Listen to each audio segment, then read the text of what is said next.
Years ago, he joked he'd marry the strongest twin. Now they're at war for his heart. The transport shuddered as weapons fire raked across its hull. Adrian Deans gripped the safety harness, watching through the viewport as blue and red energy bolts carved glowing paths through the debris field surrounding Threshold Station. A decade of diplomatic service hadn't prepared him for arriving at a peace negotiation in the middle of a firefight. "Incoming craft, identify immediately or be destroyed," a crisp voice demanded through the comm. "This is Adrian Deans, neutral human consultant," he said, forcing calm into his tone. "I was invited here." The comm went silent. Another volley of fire, red this time, hammered against the station's shields mere kilometers away. His pilot, a grizzled veteran who'd seen too many war zones, muttered something creative about diplomatic assignments. Then both fleets stopped firing. The sudden silence felt louder than the battle. Adrian watched blue-armored vessels drift to starboard while red-painted ships pulled to port, creating a corridor straight to the station's docking bay. His chest tightened. They knew he was here. Both of them.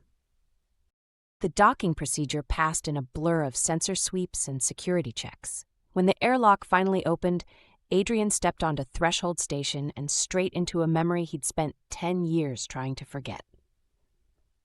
She stood 20 meters away, backlit by the harsh white light of the military-grade corridor. Blue fur rippled like silk water down her shoulders, and those silver eyes, he'd dreamed about those eyes, fixed on him with an intensity that made his breath catch.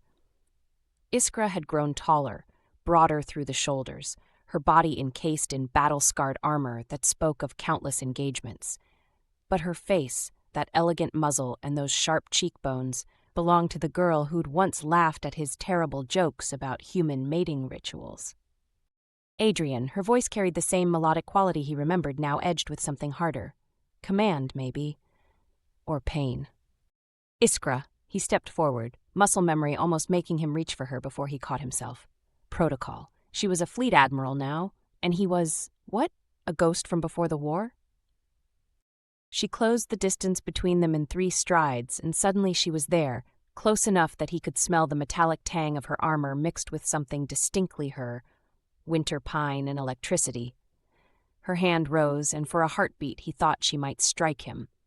Instead, her fingers brushed his jaw, claws retracted, the touch feather-light and devastating. "You came," she said softly. "You asked." "I summoned." The correction came with the faintest quirk of her lips. "There's a difference." "Is there?" He let himself smile, just a little. "I seem to remember you asking me to do things and expecting them to happen regardless." Her ears flicked back, then forward, amusement fighting with irritation. Before she could respond, the temperature in the corridor seemed to spike. Adrian's combat instincts screamed a warning half a second before red-armored soldiers rounded the corner, weapons lowered but ready. And there she was. Embris burned where Iskra froze. Red fur seemed to catch the light and throw it back fiercer, and those golden eyes blazed with an intensity that had nothing to do with anger and everything to do with hunger.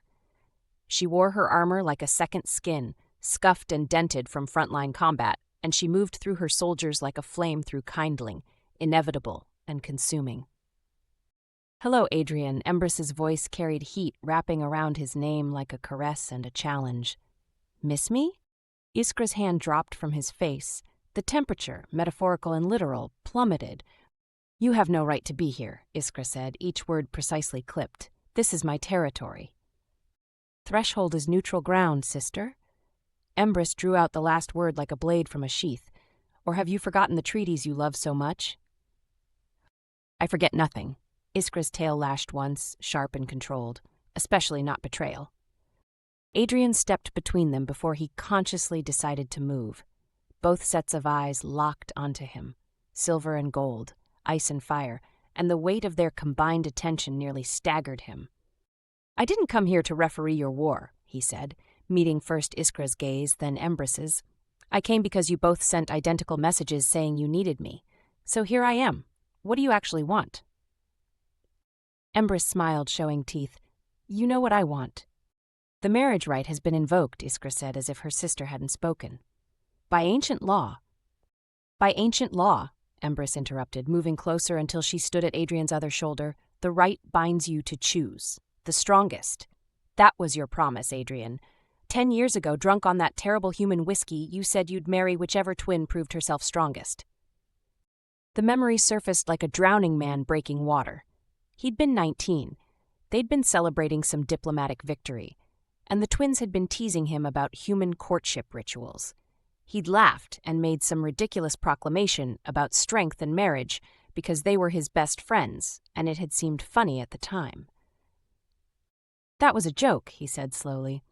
Jokes don't matter. Savros's voice cut through the tension like a bell. The old Vulpine shuffled forward, his gray fur and stooped posture marking him as ancient even by their standards. Intent doesn't matter. Words spoken in friendship carry more weight than words spoken in formality. The rite is binding. Adrian's stomach dropped. You can't be serious. The law is clear. Savros produced a data tablet displaying text in flowing Vulpine script. Both princesses invoked the rite within the same solar cycle. Both claim your promise. The rite stands until you choose which has proven herself strongest or until all three of you die. That's insane. That's culture. Savros's ears drooped sympathetically. I'm sorry, Adrian Deans, but you cannot leave this station, cannot return to human space, cannot refuse participation in both their lives until you render judgment. The rite binds all three of you now. Iskra's hand settled on his shoulder, possessive and gentle. I know this isn't what you expected. Embris's fingers traced down his arm, leaving trails of heat through his sleeve. But you're here now. You're ours. I'm not choosing between you, Adrian said, hearing the edge of desperation in his own voice. You're sisters. You used to be inseparable. This war is why you must choose. Savros's ancient eyes held more sadness than Adrian had words for. The rite exists for moments like this. When leaders divide, when blood wars against blood, tradition provides a path. You will live with both, fight beside both, know both as warriors and as women, and when you finally see which burns brighter, which stands stronger, you will speak your choice. Only then does the rite end. Adrian looked at Iskra, then at Embris. 10 years ago, they'd finished each other's sentences, moved like mirror images, loved each other more than anything in the universe. Now they stood on opposite sides of him, hatred radiating between them like nuclear heat, and he was somehow supposed to pick which one deserved his hand in marriage. What if I refuse? He asked quietly. Then we all remain here, Iskra said, bound frozen. Until one of us dies, Embris added, her smile sharp, which given our current situation might not take long. Savros nodded. The rite cares nothing for your consent, Adrian Deans. It only cares that you chose your words poorly and these two heard them as truth. You promised yourself to the strongest twin. Now you must discover which one that is. Adrian closed his eyes and tried to remember how to breathe. When he opened them again, both twins were watching him with identical expressions of determination, wrapped around very different flavors of desire. He was trapped. Trapped by a drunken joke, by ancient law, by two women who'd once been his best friends and were now legendary warriors locked in a war he didn't understand. First night, Embris said suddenly. I claim first night. Seniority grants me that right, Iskra countered, ice crackling in her voice. You want to fight about it? Ladies. Savros raised one weathered hand. The rite requires fairness. He will alternate between you. One night with Admiral Iskra, one night with General Embris, repeating until the choosing. Both twins looked ready to argue. Then Iskra's ears flicked forward, calculations running behind those silver eyes. Agreed, she said. I am eldest. I begin. Embris's tail lashed, but she nodded. Fine, but don't think one night with your ice princess routine will win him. We'll see what he thinks of your fire when it burns him. Adrian realized, with creeping horror, that he wasn't going to get a vote in any of this. The rite had spoken. Ancient law had bound him, and somewhere in the decade he'd been gone, the two people he'd loved most in the universe had become strangers who hated each other enough to tear the empire apart. Now he was supposed to choose which one deserved forever. Savros touched his arm, gentle and apologetic. I'm sorry, young Adrian, but the right is absolute. You belong to both of them now, until you decide which one you truly belong to. Iskra's hand tightened on his shoulder. Embris's fingers curled around his wrist. And Adrian Deans, tactical consultant and diplomatic advisor, realized he'd just become the prize in a war he'd never wanted to fight. Iskra's quarters aboard the Winter's Edge reflected their owner with unsettling precision. Everything gleamed: polished metal, organized data tablets, weapons mounted in perfect alignment. Adrian sat on the edge of her bunk, watching her remove pieces of armor with practiced efficiency. "You're staring," she said without turning. "I'm remembering." He kept his voice neutral. "You used to be messy, clothes everywhere, half-finished projects scattered across every surface." Her hands paused on a shoulder plate. "War doesn't allow for mess." "No, I suppose it doesn't." The armor came off piece by piece, revealing the muscled form beneath. She wore a simple black underlayer that clung to curves he'd tried very hard not to notice during their walk through her ship. When she finally turned to face him, silver eyes unguarded for the first time since he'd arrived, Adrian saw the girl he'd known hiding behind the Admiral's mask. "You want to know what happened," Iskra said, settling beside him close enough that her thigh pressed against his. "Why we're at war." "I want to know why you hate her." Pain flickered across her features. "She killed our father." The words hit like physical blows. Adrian remembered the old emperor, gruff, kind, proud of his daughters. Embris wouldn't she? Iskra stood abruptly, pacing to the viewport. 3 years ago, father discovered she'd been selling military secrets to the outer colonies. When he confronted her, she poisoned him, slowly, painfully. I watched him die over 6 weeks while she played the grieving daughter. That's not possible. I have evidence. She pulled up holographic files, transaction records, poison analysis, communication intercepts. Everything pointed to Embris as the architect of patricide. Adrian studied the data, his tactical mind cataloging details. Something felt wrong, but he couldn't articulate what. "Why would she do it?" he asked. "Power, ambition, who knows what drives her anymore?" Iskra returned to the bunk, closer this time, her hand finding his. "We used to share everything, every thought, every dream. Then she changed, became secretive, aggressive. By the time I realized what she'd done, it was too late." Her thumb traced circles on his palm. The touch sent electricity up his arm. "I missed you," she said softly. "Every day you were gone, I missed you. I know the timing is terrible. I know you think this is manipulation." She shifted, bringing her face close to his. "But I've carried you in my heart for 10 years, Adrian.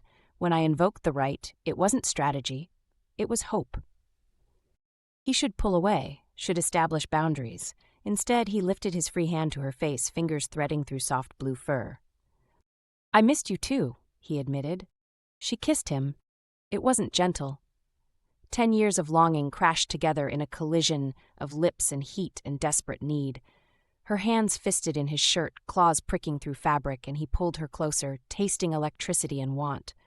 She made a sound low in her throat, half growl, half whimper, and suddenly they were horizontal, her body covering his, all lean muscle and dangerous curves. "Tell me to stop," she breathed against his mouth. "Don't stop." Her lips traced down his jaw, his throat, finding the hollow of his collarbone. He arched into her touch, hands exploring the planes of her back, relearning the shape of her. When her teeth grazed his pulse point, he groaned. The emergency klaxon screamed through the moment like a knife.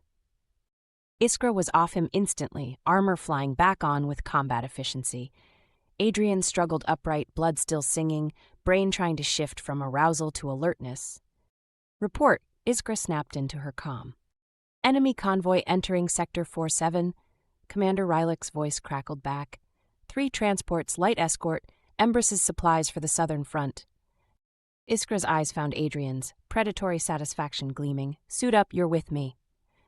20 minutes later, Adrian floated in zero-gravity combat gear as their boarding pod screamed toward the lead transport.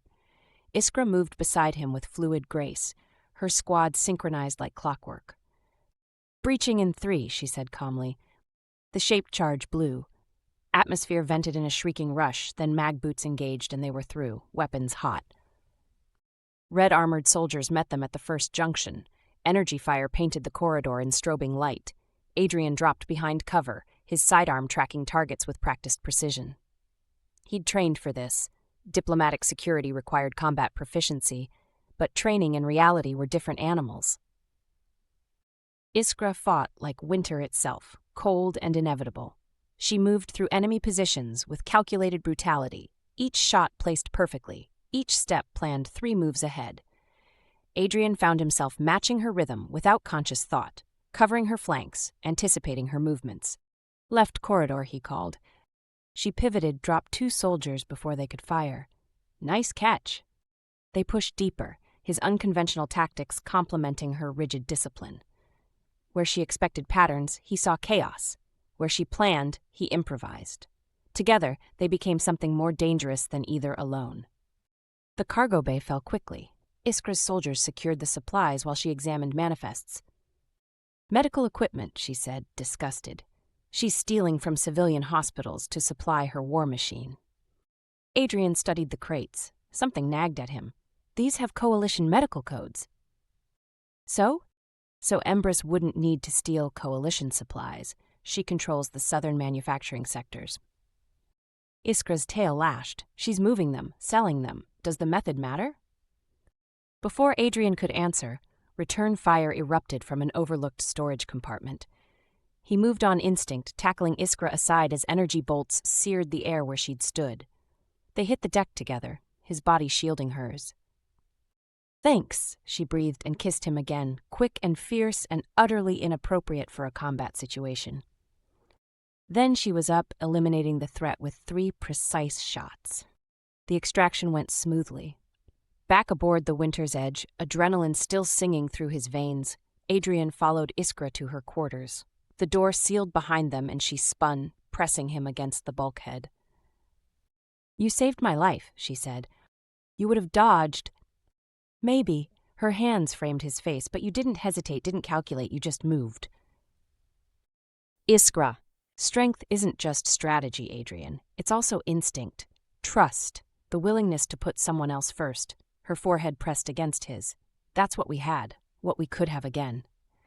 He wanted to believe her. Wanted to sink into the promise of her words and forget everything else. But tomorrow he'd wake up in Embris's quarters, hear her version, feel her touch. Tell me something, he said. Before the war, did you two really share everything? Her expression softened. Everything. We were 2 halves of the same soul. Then how did she become someone who could kill your father? Pain lanced through her features. I don't know. I've asked myself that question 10,000 times. What if there's something we're missing? There's nothing to miss. Her voice hardened. I have evidence, witnesses, his dying words. What did he say? She pulled back, suddenly distant. That's private. No, steel entered her tone. You want to understand strength? Understand this. I carry my pain alone. I don't weaponize it. I don't use it to manipulate. That's the difference between us. Between her and Embris, she meant. Adrian caught her hand before she could fully retreat. I'm not trying to hurt you. I'm trying to understand. She studied him for a long moment, silver eyes searching. Finally, she sighed, some of the rigidity leaving her shoulders. Get some sleep, she said quietly. Tomorrow you'll be with her, and she'll poison you against me with pretty words and passionate touches. She's good at that. You don't trust me to see through manipulation. I trust you. She kissed his forehead, gentle and sad. I just remember how bright she burns, how easy it is to mistake fire for warmth. She left him alone in her quarters, and Adrian lay in her bunk surrounded by her scent, winter pine and electricity, trying not to think about golden eyes and flame. The transfer shuttle felt like a betrayal. Adrian watched the Winter's Edge shrink through the viewport, Iskra's presence still electric on his skin. Embris met him in the docking bay of the Crimson Dawn, wearing combat leathers that left little to imagination. Her golden eyes raked over him with undisguised hunger. Done playing soldier with my sister? She asked, closing the distance. She grabbed his jacket and kissed him hard enough to steal breath. No preamble, no hesitation, just raw want and possessive heat. Welcome aboard, she said, grinning at his expression. Her quarters were organized chaos. Weapons mixed with artwork, tactical maps beside poetry tablets. She poured amber liquid into 2 glasses. "Our mother died when we were young," Embris said. "She made us promise to always protect each other, to never let anything divide us." She took a long swallow. 3 years ago, Iskra broke that promise. She murdered innocents, falsified reports. When Father discovered her corruption, she killed him. The evidence she showed contradicted Iskra's perfectly. Transaction records pointing to Iskra, poison source to her medical staff, witness testimony. Adrian studied the data, wrongness nagging harder. "These timelines don't match. And the poison analysis?" He pulled up both files simultaneously. "These aren't the same compound." Embris leaned in, shoulder warm against his. "What are you saying?" "I don't know yet." "I missed you," she said quietly. "Every day. You were my conscience when everything went dark." Her fingers traced up his leg. "I'm not asking you to choose now. I'm just asking you to see me." She stood, grabbed his hand. "Come on, I'm not wasting our first night talking." The training hall pulsed with driving music. She tossed him a practice blade. "I want to see if you've gotten soft," she said. They circled, then she attacked. Fast, aggressive, relentless. Adrian adapted, using unpredictability, dropped under a slash, came up inside her guard, blade at her throat. She laughed, delighted, then twisted, disarmed him, and they were grappling. He ended up on his back, her straddling his hips, hands pinned. "Yield?" she asked, breathless. "Never." The kiss started fierce and spiraled deeper. Her body pressed against his, all heat and want. His hands found her waist, pulling her closer. "Strength isn't just discipline," she breathed against his mouth. "It's passion, courage, the willingness to burn." Emergency klaxons shattered the moment. "Colony Sigma 4 under attack," Kale's voice came through. "Iskra's forces, civilian targets." Something cold settled in Adrian's chest. "Civilians?" "She's trying to draw me out." Embris grabbed weapons, switching from lover to warrior. The drop was brutal, atmospheric entry under fire. Adrian hit dirt beside Embris, assessing threats. Blue-armored soldiers had civilians pinned, systematic execution planned. "Rescue protocol," Embris ordered. "Civilian safety primary." Her troops carved through attackers, prioritizing shields over kills. A child stood frozen in crossfire. Embris sprinted into the open, scooped the kid up, took 3 hits shielding the small body. Adrian covered her retreat, dropping attackers with precise shots. Together they held the line while civilians evacuated. Back aboard, medics treated her burns. Adrian sat beside her. "She knew I'd come," Embris said quietly, "used innocence as bait. Why would she target civilians? To prove I'm weak?" Adrian's mind raced. The attack made no tactical sense. Iskra wasn't cruel. "Embris, when did you 2 stop talking?" She blinked. "Before the war, when was the last time you actually spoke?" "The summit.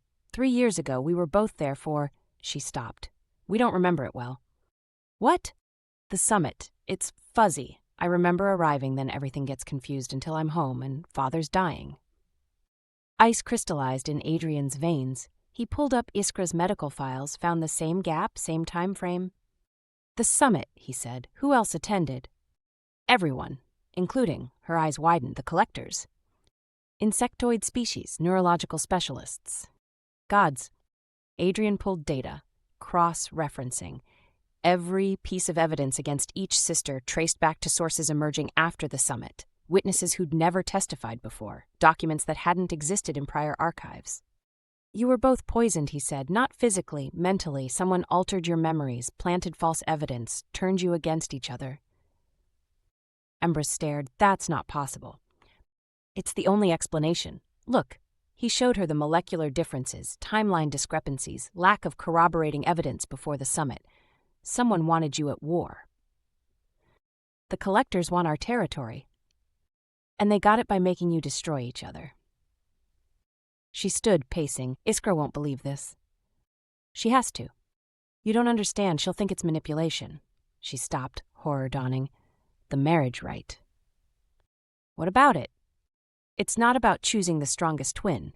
It's a reunification ritual for divided leaders. The third party helps them remember their bond, choose each other instead of division." Adrian's world tilted. "You knew?" Savros tried to tell me something, but I was so focused on winning you that, oh gods, I've been playing right into their hands. Then we stop. Adrian caught her hands. We tell Iskra. We show her. Proximity alarms screamed. Multiple contacts decloaking. Kale's voice cut through. Collector warships, targeting both fleets and threshold station. Embris's eyes met Adrian's, golden and terrified. They know we figured it out. Contact Iskra, he said. Tell her everything. If we're going to survive, you two need to remember who you really are. She nodded, already moving, but her hand caught his, squeezed once. Don't let me lose her again, she whispered. Never. The Crimson Dawn shuddered as collector weapons tore through her shields. Adrian braced against a bulkhead while Embris barked orders. Get me a channel to Iskra, she snapped. She's not responding. The Winter's Edge is under heavy fire. Wait, incoming message. Iskra's face appeared on the view screen, silver eyes blazing. Blood streaked her temple. What did you do? She demanded. Nothing, listen. You bring him here, fill his head with lies, and suddenly we're under attack? Iskra's voice cut like razors. This is you, Embris. It's not her, Adrian interrupted. Iskra, the collectors manipulated both of you. At the summit 3 years ago, they altered your memories, planted false evidence. Convenient theory. Check your medical records. Summit time frame. You have memory gaps, don't you? Something flickered in Iskra's eyes. Look at the timestamps. Adrian transmitted the data. The molecular analysis. None of it existed before the summit. Another impact rocked both ships. Collector vessels swarmed, weapons methodically targeting engines and communications. They're trying to prevent us from talking, Embris said.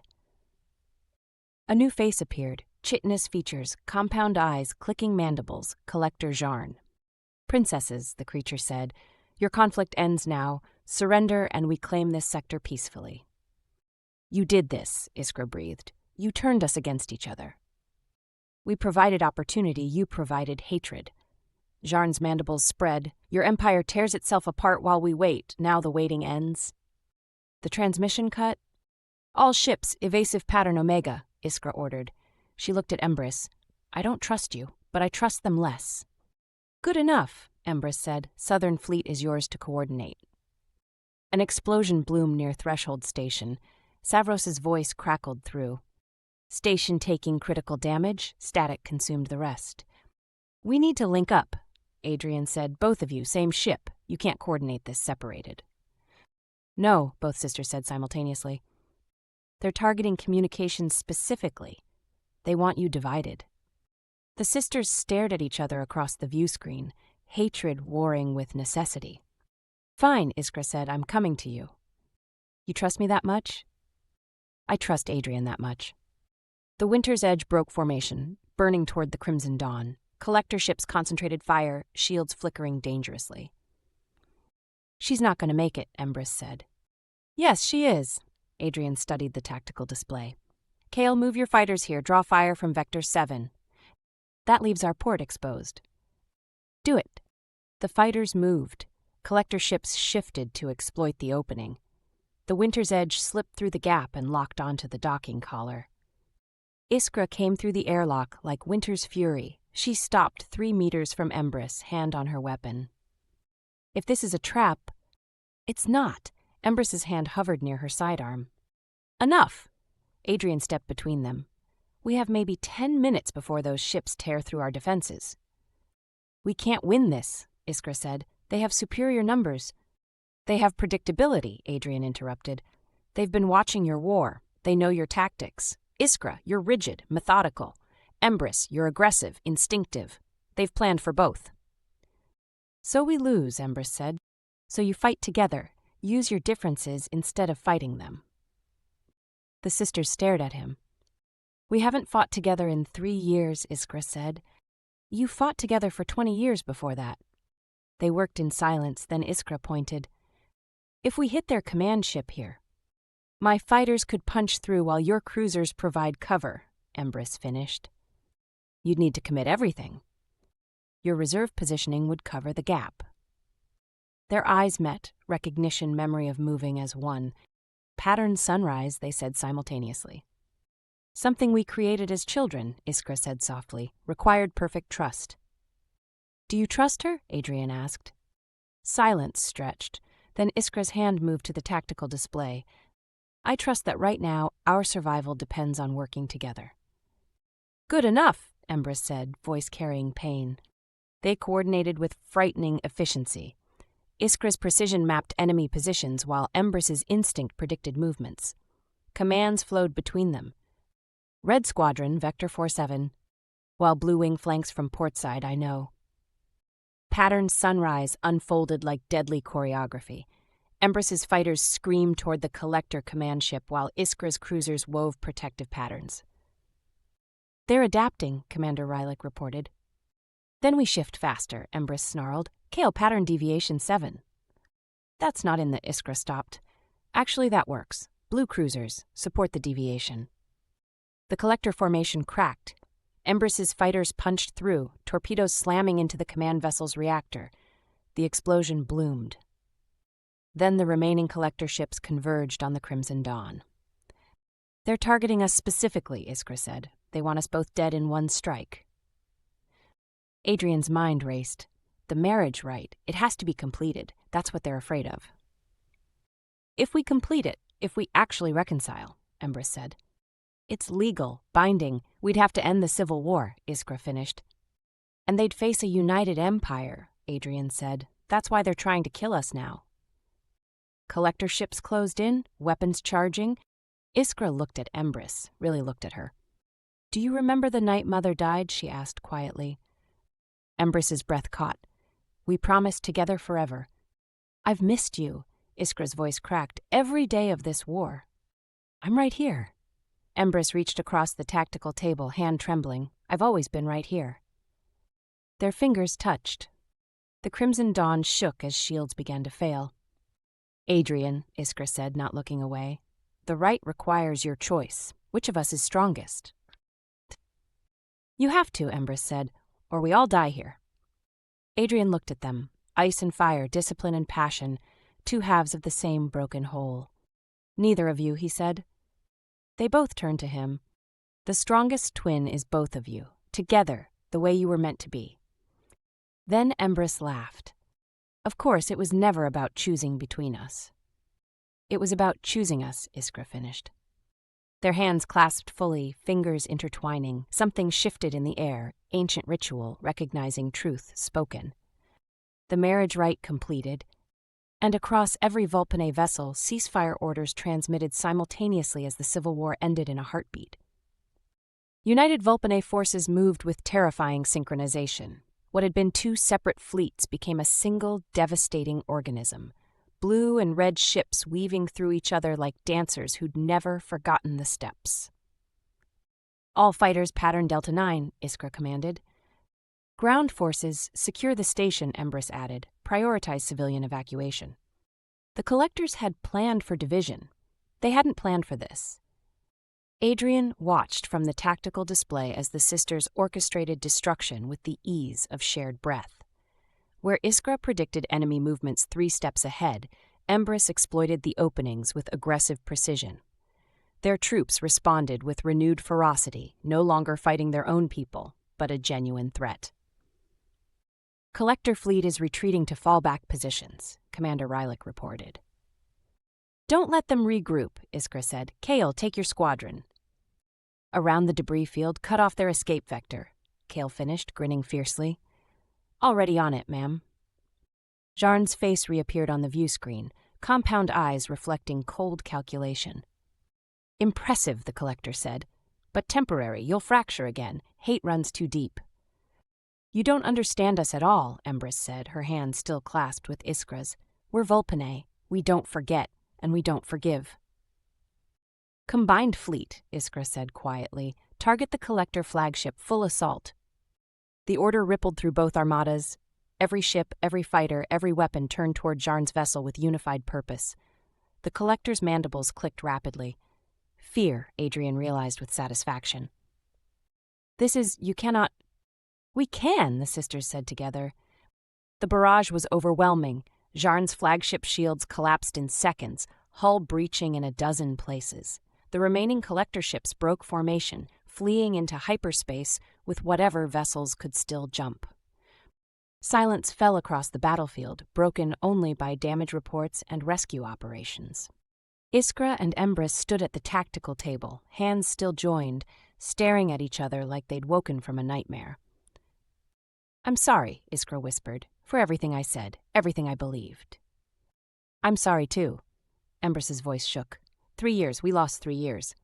We're going to get 'em back. Iskra pulled her sister into a fierce embrace. Every single day. Adrian stepped back, giving them space. They clung to each other, blue and red fur mingling, silent sobs shaking both frames. Years of manufactured hatred crumbled under the weight of remembered love. Eventually they separated, wiping eyes, attempting composure. "Adrian," Iskra said, turning to him, "the rite is complete. But we need to understand what it actually means," Embris finished. "Savros would know," Adrian said, "if he survived." The old scholar had survived, barely. They found him in Threshold Station's medical bay, burns covering half his body but his eyes still sharp. "You completed it," he said, voice rough but pleased. "I wasn't certain you would." "What happens now?" Iskra asked. Savros gestured weakly for his data tablet. Ancient text scrolled across the screen. "The marriage rite was created during the Fracture Wars," he explained, "when sibling rulers turned against each other and nearly destroyed our species. The ritual binds divided leaders through a trusted third party, forcing reconciliation." "But Adrian chose both of us," Embris said. "How does that work?" "Because that was the correct choice." Savros's expression softened. "The rite never demanded he pick one sister over the other. It demanded he see the truth, that your strength lies in unity, not division. By choosing both, he completed the ritual's actual purpose." "So what does that make him?" Iskra asked. "In terms of the binding?" "Your mediator." Savros pulled up more text. "An equal partner in leadership and in bond. The ancient texts describe triadic unions for cases exactly like this, where 2 leaders need a bridge to maintain balance." Adrian's mouth went dry. "I'm not Volpone, I can't—" "You already have," Embris said quietly. "You saw through the manipulation. You forced us to work together. You made us remember who we were." She looked at Iskra. "Who we are." "The bond is formed," Savros said, "whether you accept the legal implications or not, though I recommend acceptance, easier than fighting cultural tradition." Iskra stepped closer to Adrian, silver eyes searching his face. "We're not asking you to give up your humanity or your home, but we are asking you to stay, to help us rebuild, to be the balance between fire and ice." "I can't make you stop fighting," Adrian said. "We don't need you to." Embris moved to his other side, golden eyes warm. "We need you to remind us why we shouldn't, to see patterns we miss, to be the voice that cuts through our stubbornness." "And if you fail," he asked. "Then we trust you'll try again." Iskra's hand found his. "That's what partnership means." Adrian looked between them, seeing not the legendary warriors or fleet commanders, but the girls he'd known. Brilliant, passionate, inseparable. The girls who'd become women and nearly destroyed themselves in the process. "I have conditions," he said. Both sisters' ears perked forward. "Joint rule, actually joint. Not one of you secretly in charge. You make decisions together or not at all."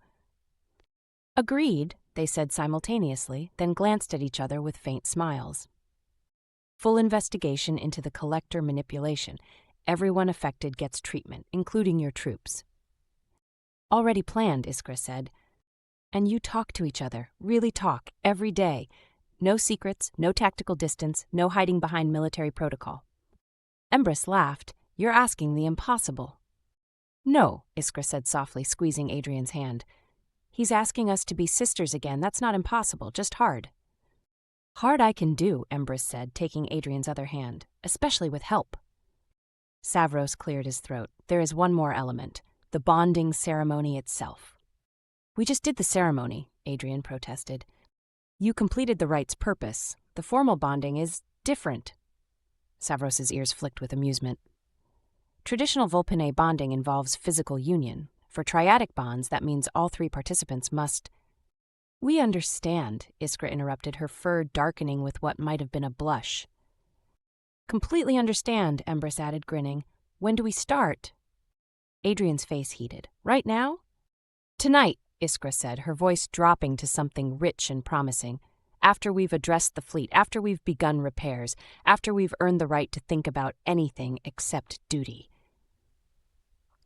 But tonight, Embris finished, her hand sliding up Adrian's arm, you're ours, completely. The formal address to the combined fleet happened at sunset. Iskra and Embris stood together on the Crimson Dawn's observation deck, their troops assembled on every ship, every station, every vessel that could receive transmission. 3 years ago, Iskra began, we were turned against each other through manipulation and lies. We believed the worst of each other, Embris continued, and in doing so, we became the worst versions of ourselves. But today, we remember the truth. Iskra's hand found her sister's. We are stronger together than apart. We are one empire, one people, one purpose. The civil war ends now, Embris declared. Not through conquest, but through reconciliation. Any soldier who cannot accept this is free to leave with honor and supplies. But know this, we will rebuild what was broken, together. The transmission ended. Silence held for 3 heartbeats. Then cheering erupted across the fleet, blue and red troops celebrating like they'd won the war, which, Adrian supposed, they had. Hours later, after reports and repairs and 1,000 small decisions, the 3 of them finally stood alone in quarters designed hastily for their new reality. Someone had combined 2 cabins, creating a space that blended Iskra's minimalism with Embris's organized chaos. Nervous? Embris asked, circling Adrian slowly. Terrified, he admitted. Good, Iskra approached from the other side, silver eyes gleaming. Fear means you understand what this means. Forever, Embris said, her hand settling on his shoulder, or as close as mortals get. 3 very different people trying to make one very complicated thing work, Iskra added, her fingers tracing his jawline. Adrian caught both their hands. I wouldn't want anything else. What happened next was tender and fierce, ice and fire meeting in the space between. They learned each other slowly, mapping scars in sensitive places, discovering how 3 bodies could move together with the same synchronization the sisters showed in battle. Adrian found himself caught between them, Iskra's careful precision and Embris's passionate intensity, and realized this was where he belonged. The bridge. The balance. The point where opposites met and became whole. Afterward, they lay tangled together, Iskra's head on his chest, Embris curled against his side, exhaustion and satisfaction mingling. We're going to argue, Embris said drowsily, constantly, about everything. Probably, Iskra agreed, we're still very different people. That's what I'm for, Adrian said, referee, mediator, voice of reason. Mostly you're for this, Embris murmured, pressing closer, keeping us honest, keeping us together. I can do that. Silence settled, comfortable, and warm. Through the viewport, Adrian watched blue and red ships moving in paired formations, practicing the coordination that would become second nature again. Do you think we can actually make this work? Iskra asked quietly. The 3 of us? Adrian thought about the marriage rite, about ancient wisdom wrapped in cultural tradition, about 2 sisters who'd survived manipulation and hatred to find each other again, about his own role as the bridge between ice and fire. We already are, he said. Embris laughed softly, optimist. Realist, Adrian corrected. You 2 conquered a galactic empire before you could vote. Survived a war designed to destroy you. Figured out how to work together in 10 minutes when you'd been enemies for 3 years. He tightened his arms around both of them. This is easy by comparison. Easy, Iskra repeated. Right. But her hand found Embris's across his chest, fingers intertwining with unconscious grace. Sisters again. Partners. 2 halves of a whole with him as the point of connection. Outside, the Volpone Empire began rebuilding, fleets merging, territories reorganizing, wounds slowly healing. Inside, 3 people built something new from the ashes of what had been lost. Not perfect, not simple, but real. And sometimes, Adrian thought as sleep claimed him, real was enough.